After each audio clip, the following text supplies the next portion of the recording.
سەبارەت بە گرنگی بڕیارەکانی سەرۆک وەزیرانی حکوومەت یاریمی کوردستان لەسەر جوڵەی بازرگانی و بژانەوەی بازاڕەکان بەڕێز دکتۆر ڕێبەر فەتاح پسپۆری یابووری و مامۆستای زانکۆ لە دۆکەوە لەگەڵمانەبێ بەڕێز دکتۆر ڕێبەر سوپاس بۆ ئامادەبوونی بەڕێستان. گرنگی بڕیارەکانی سەرۆک وەزیران لەسەر بازار چییە؟ چکە خۆ دەزانی بازار زۆر پەیوەستی بە موچە و هەرچەندە دابەشکردنی موچە کاریگەری ڕاستەخۆی بێت لەسەر بازار، بەڵام گرنگیەم بڕیارانە بۆ بژانەوەی بازار بۆ جوڵەخستنەوە بازار چییە؟ زۆر سپاس ڕێزۆ سڵاو کوردستان 24 بن. ڕاستی پشتی ڕەوشەکە ئالۆز یانە لەبار کوڕ سستیەکە ئابۆریە مەزن لە هەرێما کوردستانی پەیدا بووی کو ئەvە تری دوو هەیڤان بوو بژمەتە تمەها ڕەمەزانێدا دەمات و تماشای بازارێ دهۆکی بکەی بۆ نمونە دابینی سستیەکە ئێکجار ژمارەکە مەزن یا خوددان بازارت گرتی بوون. ڕاستی ئەف ڕەوشە پێتێوی بێژین هاندانێکی بوو پێتوی شوکێکی بوو ئابووری دەبێتەکردن و ji bo hindê vejandina aborî peyda bîtin. Em zanîn ev vejandina aboriya berdewama li herêma Kurdistanê ti qonaxekê da rawistiya bû bêjin vamehê dimahiyê da gelek pêşbîniyet xelkî beref hindê ve çûnku êdî her kesek parê xwe bigirîtin. Eva çêbû serahet şilay serokê herêma Kurdistan serokatiya hikûmeta herêma Kurdistanê ve wekû qonaxek bû dimahînana vê sistiya aborî li herêma Kurdistanê. Tu ev ro berê xwe bide bazara dohekê her çend hêşta çi ji vî pareyê nehatiye bazarî da lê pêşbîniyên xelkî û geşbîniya xelkî paşa rojê da bêjin handanek daye û êdî rewşek di bazarî de peyda bîtin ku êdî bazar ev sistiya bi xwe vedîtî pêş bikevîtin. Babet xwe bi rêya vegirê daye. Wekû miçe em zanîn bazarê me ekser وەکو ئەکسەر یê pêvegirê daye pêşbîniyê hindê ku miçeyê berdewam bît û bihêtin wedketin ku rewşa aborî wekû xelk jî êdî parê girtî berdet û bihête bazarî da wekû weberhêner jî bişêtin hizrêt projêtnî da û karênî da û karê pêşa rojê da biketin ji bo hindê rewşa aborî baş bibîtin. لە بڕیارەکانەوەی بڕیاردا بە داشکردنی ڕژێر سەدا 20 پارەی کەڵەکە بوو بۆ ئاو کارەبە و هاتوچە و زەوی و زەویش بە فەرمانبەران بدرێ ئەمە تا چەند کاریگەری بێت لەسەر بژانەوەی ژیان و ئابووری خەڵک بەگشت. بله ری دوی اوه کو هریما کردستانه حکومت هریما کردستانه قوناغت بوری دا برگواشت بنگواشتنت بغدا سیاست کا بجنیان کماشی یان کو یا وکشان آبوری پیروت کر روش جیار خلکی نخوش ببو اوه جه گازنده خلکی جبو پراستیم اف بریارن دیهش داشکاندن و لیبورینت کوتت باجه دا و وتت لیبورینه ویده دا پنگا وک بو کوش برفنده و چیتن ایدی سیاست حکمت هرما کردستان جی شیانت هین کو پیچکا وکرنت ویواری دا بکتن و اوه جی دیسا گشبینکا آبوری دف خلکی دا پیدات کتن که کو استشکی بجمت دماتو 20 سادش باجه یان شش بجین لیبورین آتشکی تو رازید که احتمال سر آسه ولات جهان میادیتیم اپ پوینتا یا جماره ایک ساده دماتش باجه شویدی خلاص بی لید بوری احتمال حکومت سرتینه گوهرین آویدی تینه کرن حکمت که هر مازن احتمال الاوروپا دما هل بجارتن آدایان کودانه که داده بیجید پرجا ایک ساده مباج کم کریان مالی پیدا کرد کاریگری که مازن سر خلقی کرد ابرون بیرامید بینیم پرجا که 20 ساده یان بپویدی بله بۆ سەرجەم توێژەکان خوێندکاران ئەمە تا چەند کاریگەری ئەبێت لەسەر خوێندکاران لەسەر بژانەوەی خوێندکاران کاراسانیە بۆیان. بله خو همی احتمال یک پاکیجه همی شیانت خلکی تا که کسی بهست اخیتن او بجن قطابیه کل پرارل خینیتن نهو و شیان از لزانکو ازید بینم او قطابیت پرارل داد خینیتن چند روشکا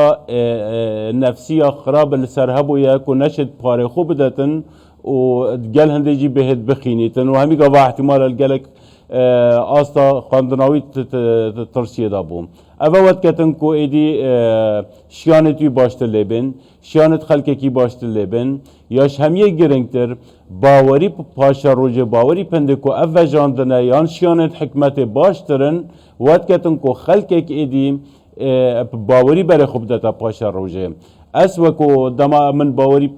سباهی نەبیتن یا سباهی ترسەکل دەف من هەبیتن ئەگەر احتیمالە 20,000 جیت بەریکا مدابن ئەس وان 20,000 دەگیرم و ئەسنا بەردەم و ئەسنا بەما بازاری وەختە نە بەما بازاری بازار هەمیژی تبینی سستیت کەفتێ و کەس کار ناکەتن ئەوە چێت بیتن ئەف بڕیارên حکمەتێ کاریگەریاوەیە مادیە هەی و کاریگەریاوەیە معنەویژی هەی کاریگەریاوەیە معنەویش ڕێ ئابووری بە ئەم بینی gelek mezintreş karîgeriya madî çinkî bêjin warhêlekê deronî def xelkî weko bi karber peyda diketin ku pare xwe bînte der û netirsîtin sibahî du bi weberhênerî bixwe weberhênerî eger rewşeka aloza aborî da باورî nebît ku paşa rojdiya baş bîtin weberhênanê naket proja naket ihtimal eger nimoneke bû te bînim cûtyarek yan kesek li bere projekî bu havînê hendek proje çandinê bicih bînîtin ji bo hindê berhemî li havînê bête bazarî ihtimala nû ke dibêjîtin madem rewşa aboriya xirab bît ez proje xwe bicih nayînim bes eger pêşbîniya bin ku rewşa aboriya baş bîtin ji ber hindê ev biryarên ji hikûmeta Herêma Kurdistanê derkeftîn karîgeriya wal serderoniya bazarî kuşlayê weberhênerî werlayê bikarberî ve zor zor mezintir e şûyê kartîgerina wê ya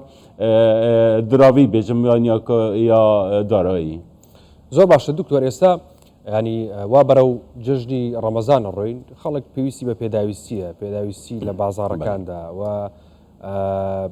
پێش جەژن موچێک دابەشەکرێت و لە دوای جەژنیش بڕیارەکە موچەیەکی دیکە دابش بکرێت ئەمە تا چەند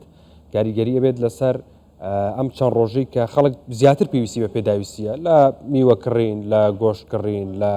بۆ ڕازاندنەوەی سفرەکان بۆ ڕازاندنەوەی ماڵەکان بەخێراتندە لە میوانەکان ینی هەموومانە پێویستی بەوەیە کە پارێکە بێ بۆی کە ئەم چەند ڕۆژە بەڕێ بکەی وەم چەند ڕۆژە بە باشی بەڕێ بکەی مە تا چەند کاریگەری هەیە لەسەر بەڕێوەچوونی ڕۆژانی جەژن و دوای جەژنیش کە دوو موچە لە دوای یەک دابەشەکرێت بەێ بێگومان ئەگەر دوو موچە بهێنە دابشکردن تایبەت مچێنەوەی کوان بێژین ئەگەر وان ڕۆژە شەمبی هەروەکی مەگوهلێبی کول شەمبیە بهێتە دەستپێکردن و تایبەت فەرمانبەرن کو چینە هەرە بێژین کێم دەرامەتە لە هەرێما کوردستانê ئەvە بەرەv بازارî vedişîtin bazar rewşeka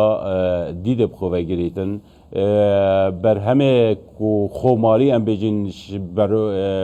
beribûmê cotiyara jî ihtimala niho eger tu biçiya bazarî kirîn zor ser ya kêm bû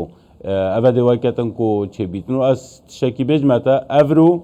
gelek baştir e ji dihî eger bazarî de timaşe bikey باش دکتۆر وەڵایەکی تر هەیە زۆر گرنگەوەیە کە ئێستا نرخی گۆشت لە بازاڕەکانە زۆر بەرز بۆتەوە یەکێک لە بڕیارەکانەوەی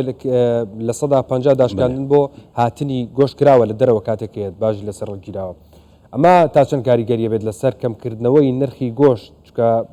لە ڕۆژانی جەژن و ڕەمەزانی خەڵک پێویستی بەوەیە و نرخەکە ئێستا زۆر بەرزە لە بازاڕە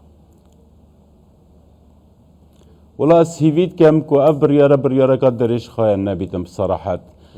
پاراستنا بەرهەمێ خۆماڵیەک شەرکن حکوومەتەیە بەلکی ڕاستامێت قۆناغا ڕەمەزانێدا و جەژنێدا و پێتڤە خەلکی گوشتی هەیە بۆ vê قۆناغی بڕیارێکە جهێ خوددایە بەس قۆناغی دیڤدا ڕاکردنا باجێل سەر بەروبوومێ بیانی و هاتنە وان بۆ هەرێما کوردستانی احتیمالە کاریگەریان درێژخایەنت خراپ سەر بەرهەم ئینانێ هەبن ji ber hindê weko qonaqeka nûke rast e xelk goşt gelekê giran boî xelkî pêçenavî goştî bikirêtin ji ber hindê jî biryareka cêxude ku bo meha remezanê hetê qonaxa vêgavê bihête kirin besraya min we ew ku qonaxên dîv da hindî bacil ser berûbûmê ji derve zêde bîtin da berhemê navxwî baştir lêbêtin